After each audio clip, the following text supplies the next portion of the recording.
सोचो, दो ट्रेडर्स, एक ही स्ट्रेटजी, एक ही मार्केट, एक ही कैपिटल।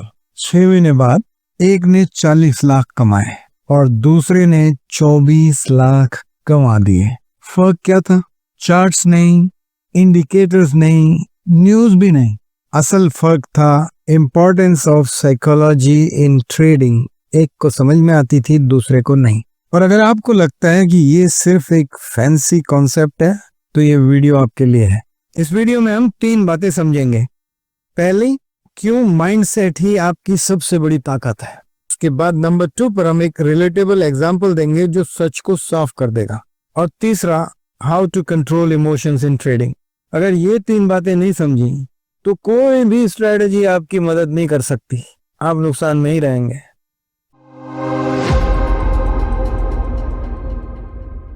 आइए देखते हैं एक टिपिकल ट्रेडर के साथ क्या होता है।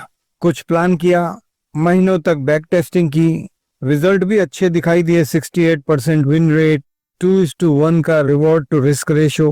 और पेपर ट्रेडिंग में तो ऐसे लगता था जैसे ये पैसे छापेगा, लेकिन जैसे ही असली पैसे लगाए, पहला महीना 15% डाउन, दूसरा महीना 20% डाउन और तीसरे महीने तक आधा अकाउंट उड़ गया। अब सवाल ये नहीं है कि उसकी स्ट्रेटजी खराब, प्रॉपर्ली बैक टेस्टेड थी और अच्छी थी। असल सवाल ये है कि उस ट्रेडर की सोच को क्या हुआ।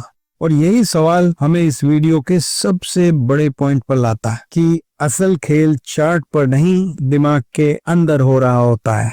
ये ट्रेडर साइकोलॉजी गैप में फंस गया था। और ध्यान दीजिए, जानना क्या करना है और असल में करना क्या है, इन दोनों के बीच की वो खाई तभी दिखती है जब असली पैसे दांव पर हों। यही है importance of psychology in trading. ये सिर्फ एक ट्रेडर की कहानी नहीं है, हर ट्रेडर इसे अपने अपने तरीके से झेलता है। आइए देखते हैं कैसे।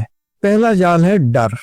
मान लो आपने एक स्टॉक 180 पर खरीदा, स्टॉप लॉस 172 रुपए पर लगाया और आपने टारगेट फिक्स किया 195। प्लान सिंपल है, लेकिन प्राइस पहले बढ़ता है, फिर थोड़ा गिरता है और 174 तक आ जाता है। दिल धड़कता है, एक आवाज आती है, चलो अभी निकल जाते हैं, कम से कम पूरा स्टॉप लॉस तो नहीं जाएगा। और ट्रेडर एग्जिट हो जाता है।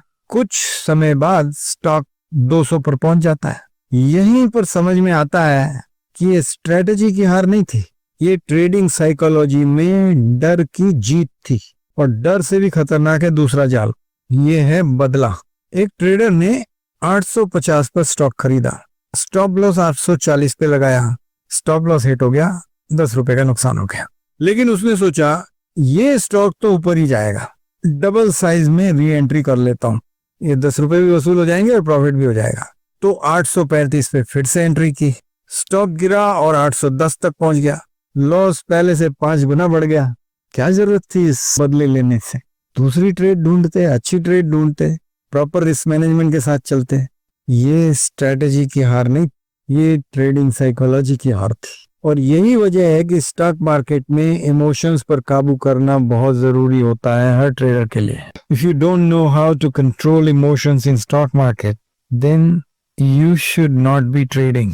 पहले इमोशन को कंट्रोल करना सीखिए और फिर ट्रेडिंग कीजिए। हर ट्रेडर के लिए जरूरी है अगर पैसा बनाना है। मार्केट आपका दुश्मन नहीं है, आपका अनट्रेन्ड माइंड आपका दुश्मन है। यही है ट्रेडिंग का सबसे बड़ा सच। और जब तक माइंड सेट ट्रेन नहीं होगा, स्ट्रेटजी कोई भी हो, नतीजा नुकसान में ही रहेगा। तो सवाल है, ये माइंड सेट कैसे ट्रेन किया जाए? यही है इस पूरी सीरीज का मकसद। अगले एपिसोड में हम उस इमोशन की बात करेंगे जो सबसे ज्यादा अकाउंट्स उड़ा चुका है। वो फियर नहीं है, ग्रीड भी नहीं है, वो कुछ और ही है, और सबसे सटल है और सबसे डेंजरस है।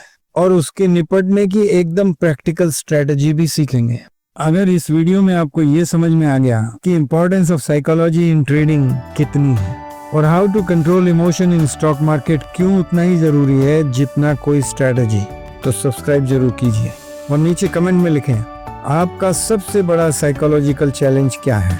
क्योंकि इस सीरीज का हर एपिसोड आपके माइंड को ट्रेन करने के लिए ही है, ताकि मार्केट आपके खिलाफ नहीं, आपके साथ काम करे।